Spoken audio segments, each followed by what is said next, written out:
We now have a results object that we want to save to permanent memory. There's many different ways to do that in R, and the choice of how you do it usually depends on how you want to be able to reload that back into your analysis software. Now in this case, we want to be able to reload the data right back into R again. So there's a way to save data in R into what are called R data files that are binary files specifically for saving data from R and loading it back into R again. The function that I like to use for this is called saveRDS. So I'm going to do a help on saveRDS. And there are a lot of different options to this, but the main ones we're concerned with are these first two options. saveRDS is for saving a particular R object to a file. So we need to tell it which object we want to save, and then there's an argument telling it which file we want to save it to. So if I add a line of code to our script called saveRDS, the object that I want to save is the results list that I just created.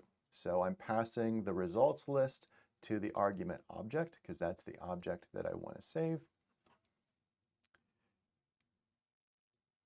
And then I need to tell it the file name that I want to save it to. And I'm going to give it the file name as a character string. So I'm going to need quotes around it to say what the file name is. Now what goes inside this string for characterizing the file we want to save to is a path. Now I could use a full path to this file. And if I go back to my browser window, oops, that's not the right one. There we go. And say I want to go to my incremental directory. That's this incremental folder in the pipeline that I'm using for my sensitivity analysis. On a Windows machine, a quick way to get at the full path is to look at this particular string here in the window in the Explorer that says I can go to my users folder with my user ID and information about the full path to the file. And that's what's called a full path. Now the problem with using a full path to a file when you're doing file I/O and code is that that path is only going to work when that code is specifically on this computer. And that's something that we really want to avoid, and it's one of the main purposes of building these pipelines is to avoid the non-portability that comes with using full paths like that. So what we can use instead of a full path is what's called a relative path. So instead of giving the full path on my particular hard drive, I can remember that my working directory is this protocol directory. So if I do a get wd to get my current working directory, you can see that the path is to this sensitivity analysis 2_protocol. So if I think about where files are relative to this particular path, that way if I use those paths consistently in my code, it doesn't really matter where I put this directory structure on another computer or somewhere else on my computer, it's still going to work. So how that works is if my working directory is the protocol directory, I somehow need to tell via a relative path that I need to get to the parent directory of protocol, because currently I'm in protocol. The parent directory is one level up in sensitivity analysis. And then in this case, this is an example of what I call an incremental file. This is something that's not part of my product, my analysis product. It's just a stepping stone along the way to get there. So I want to put this file in the incremental directory. Okay, so if I'm currently in the protocol directory, using relative paths, the way I tell R that I want to go to a parent directory for my current working directory is simply with 2 dots. So the convention is if I put 1 dot here, I want to start with the current working directory. If I put 2 dots here, I want to go to the parent directory of my working directory. So putting 2 dots here effectively backs me up 1 level to sensitivity analysis. And now after this 2 dots and a slash, I can think about being in this directory, one level up from my working directory.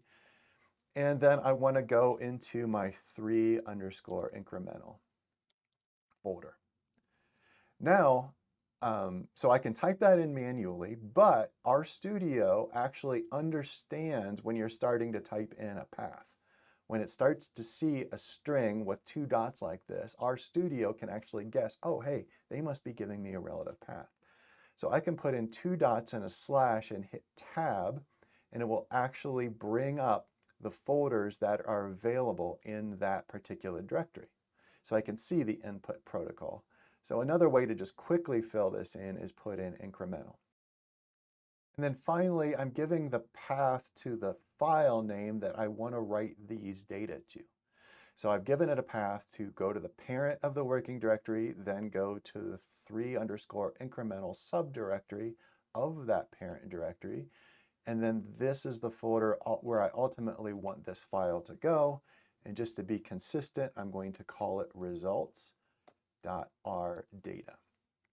So when you use the saveRDS, the file type it writes is an RData binary file that's designed specifically to be reloaded back into R again, using the complementary function to saveRDS to do so. While I'm here, I might as well go ahead and comment this, save the results object to the incremental folder. And if I run my script, we should now see a results.rdata in the incremental folder.